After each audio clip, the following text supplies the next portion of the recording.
Hey guys, welcome to the Weekend Toast. My name's Isaiah. Today we're going to be talking about The Mandalorian Season 2, Episode 3, and as always, I got my friend Josh here. How you doing, man? I am doing good, man. Even better that we have another good episode under our belts. Yeah, well, another is a subjective term. I wasn't the biggest fan of Episode 2, but Episode 3 Well, definitely no, brought me back. that's what I'm saying is there have been good ones and there have been bad ones, and this is another good one. For sure. So, just a quick recap, by the way, this is your spoiler warning. If you're watching this from here on, we will be talking about episode 3, which has just come out today. So, in this episode, we finished off last week's controversial episode with Baby Yoda being the genocidal egg eating beast that he is, but they have survived the ice cave. They're on the Razor Crest heading to Trask, as damaged as that plane is, and we get essentially they crash land onto Trask, and then get fished out. The frog lady, who we have found out is named Frog Lady, Rose's character, reunites with her husband, and it's really sweet. It's a sweet reunion. But as they start walking the other way, Mando says, "Hey, I'm told that you can help me find others like me." And so he points to the inn. But before we do that, we see somebody lurking in the shadows, who is Mercedes Vernato's character, or if you watch the WWE, that's Sasha Banks. We'll find out who she is later. So Mando gets to the inn. He ends up meeting a corn fisherman who says that I know.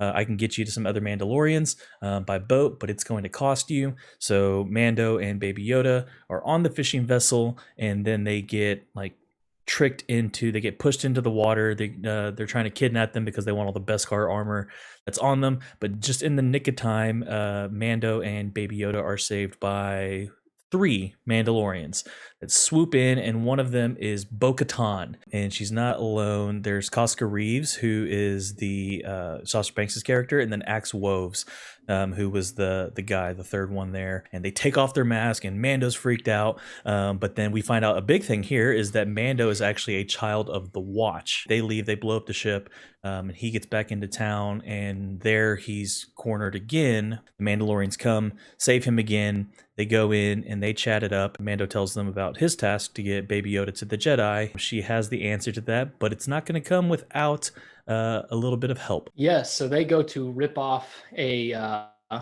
Imperial remnant ship that has a bunch of guns on it. After a tumultuous sequence of events, they almost all die, but then they don't.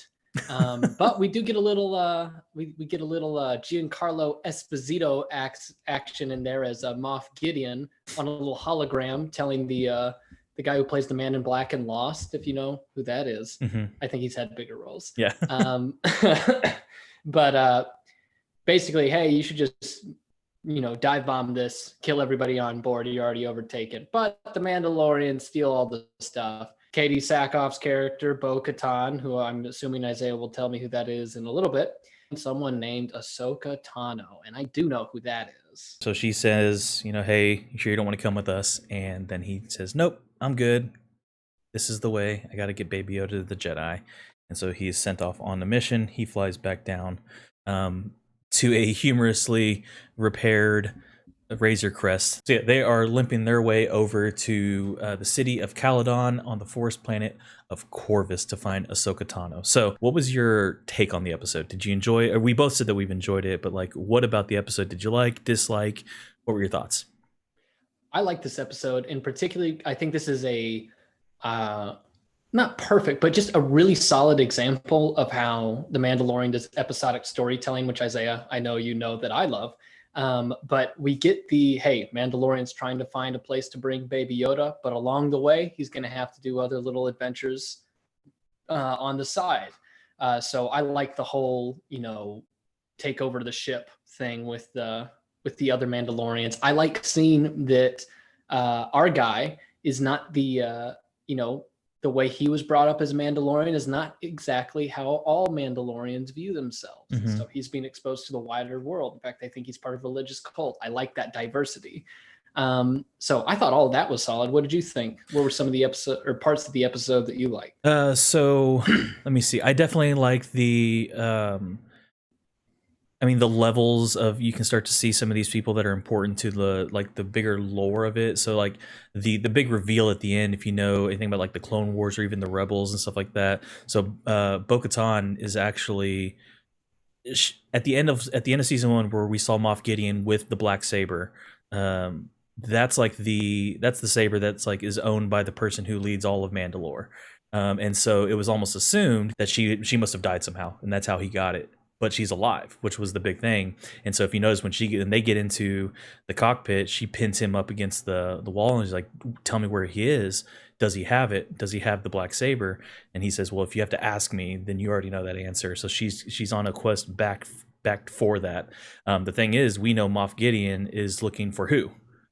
Baby Yoda. And so and so no, you're right. And so like clearly they're going to be brought back in. There wasn't a bunch that I disliked. I can think of one sizable well the one for me, like with all of the fish people or like the fishermen and stuff like that, where it's like, here, come with us, we'll take you to them, and then we're gonna like I think you could have introduced them. What was the point of that? I mean, it literally was just to give the 3 Mandalorians a reason to swoop in and introduce themselves.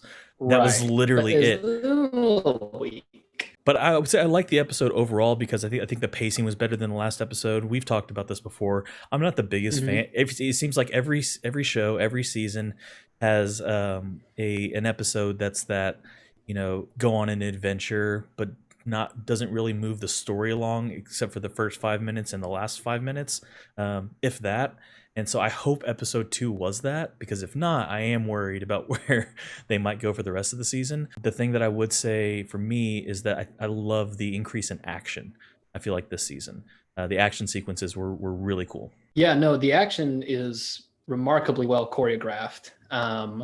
So I think all that's great. You mentioned that the pacing of the last episode wasn't so great. And yeah, that wasn't the only thing that was wrong, though. It was also not even a contained story in itself. There was no really conflict and resolution. It was kind of like someone just left the camera on during the Mandalorian's adventure, and we just caught like this little glimpse, and it's like there's no story in the second episode. And so what I like about the Mandalorian is that it doesn't have to be a completely serialized show. There's so much of that, which I do love. And like you're saying, Isaiah, there's a lot of those serialized shows who don't do that well, but the strength of an episodic show is you can have those little bits of advancing the big story, but you still get a contained story every episode. That didn't happen in episode 2. Episode 2 was just like random event sequences. Yeah. Whereas this one, I thought hit it pretty well. The only questionable story thing was the fisherman, but it was a short sequence, whatever. Okay, so what are some of the things that where do you hope this goes, or do you have any suspicions on where this might go before we take a look at some of the Easter eggs from the episode that we missed? Yeah, so obviously, and I can't remember if this was confirmed before or just a rumor, but like we were all pretty much expecting Ahsoka Tano to be in this season. And I've expressed to you before, I'm not huge into bringing Mandalorian into the wider Star Wars universe. Yeah. Now I know that's a character from the Clone Wars, so it's not like I'm hoping we really steer clear of Skywalker saga stuff. It's just like, can we just have our space western, man? Like, can we just have this little simple contained story? Does it all have to be part of the First Order and Emperor's plan, which I do think it's heading that way. Yeah. But, I think I'm okay with, we're obviously going to go meet Ahsoka Tano. We're going to get some more characters involved. We're going to get to the point where the Mandalorian can give the baby off to somebody, but that won't be the end of it. It won't just stop after he dumps the baby, Yeah. There's just this opportunity. They have a lot of ways to link this back in. I'm probably less averse to linking it to the main series, because I also think that that's what it fills out some of the stuff that might be missed for those that are just passionate about the series. But I also I don't need Luke walking in or anything like that. You know what I mean? So it'd be cool. Especially CGI Luke, where he's younger. Oh. All right, so let's take a look at some of the Easter eggs and see what we might have missed. Scrolling through here. Bo-Katan. The cool part is Katie Sackhoff. She actually voiced Bo-Katan in the Oh, Clone really? Wars. Yeah, so she was and she looks great. Like That is cool. she definitely looks her part. I was looking at some of the pictures from there earlier, and so she makes And by that. the way, the more we talk, I have seen the Mandalorian episodes from Clone Wars, and so now that like you've connected some of the dots for me, I Yeah, remember who this is. I don't remember her storyline very well, yeah. but I'm starting to remember who this is now. Yeah. So we got Ahsoka Tano on here again. We suspected she was going to be in here. We just didn't know how they were going to connect that. Now we know Mando's being sent to meet with her from Bo-Katan, and she's going to help him find the Jedi. The Night Owls, Death Watch, and the Children of the Watch. So Bo-Katan's squad, the Night Owls. We get to see them here. They're the ones who teamed up with Darth Maul. Alien races that we saw here. Okay, we talked about most of them: the Mon Calamari, the Quarren, the unnamed frog-like species. Which, by the way, did you catch some of Armando's little subtle racism of like, oh, that's a Mon Calamari for you? I just, every hero's got to evolve some, but I just hope that he can move past that. Trask and Corvus, if you don't know those planets, that's where we started the episode, and then where Mando's heading off to. And then the Empire's obviously still a part here. All right, so some callbacks and cameos that we see here. Looks like you're changing the terms of the deal is a callback to The Empire Strikes Back. Oh, I didn't We talked about Costco Reeves is Sasha Banks. Do you watch WWE? I do not. Okay, sweet. Well, hey, that was episode 3. I thought it was a really good episode. I'm excited about episode 4. Josh, what are you looking forward to?